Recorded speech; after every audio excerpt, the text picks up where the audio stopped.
tán.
The perfect master was a vanilla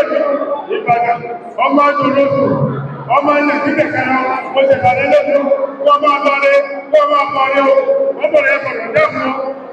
àtọ́ àlágbà o yóò ṣe lọ́sàn àgbà o yóò ṣe lọ́mọ àgbà o yóò ṣe láàárọ̀ àgbà o wọ́n ṣe bá gbogbo ọba àkájé pátá ẹ̀sìn ìyá ìyá olóò ìgbàgbọ́dọ̀ mo ṣe bá yín lóyún o ẹ̀jẹ̀ ká ní àná àgbà o ẹ̀jẹ̀ ká ní àná òde o ẹ̀jọ́ tún kọ́ lórúkọ gbogbo balẹ̀ gbogbo lókùnlókù gbogbo ọmọdé ọmọdé gbogbo ọjẹ̀dá pátá lábẹ́ ọ̀gbọ́gbọ́ ọmọdé ọlọ́gbà ilẹ̀ ìta àbójú ọgbà pátá àkájé ìwọ́lọ́gbà tí yíò wọ́n ní kí kí ní agbára ó yẹ kú yíò ẹgbẹ́ ọmọ fún ọdún ọgbà pátá ọdún yìí wọ́n ní lọ́yìn lẹ́lẹ́bí ẹgbẹ̀ náà ní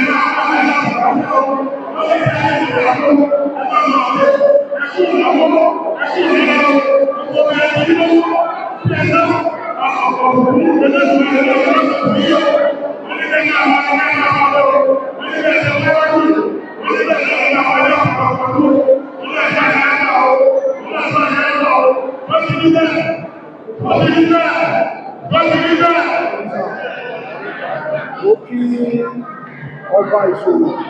Ọbàtálá àwòlé àgbáyé mo kí bàbá wa ọ̀nẹ́rìsà ẹni gbogbo ìgbà mo kí bàbá wa rúmà bàbá káàbọ̀ pẹ́ fún wa bàbá àròlé pẹ́ túbọ̀ pẹ́ fún wa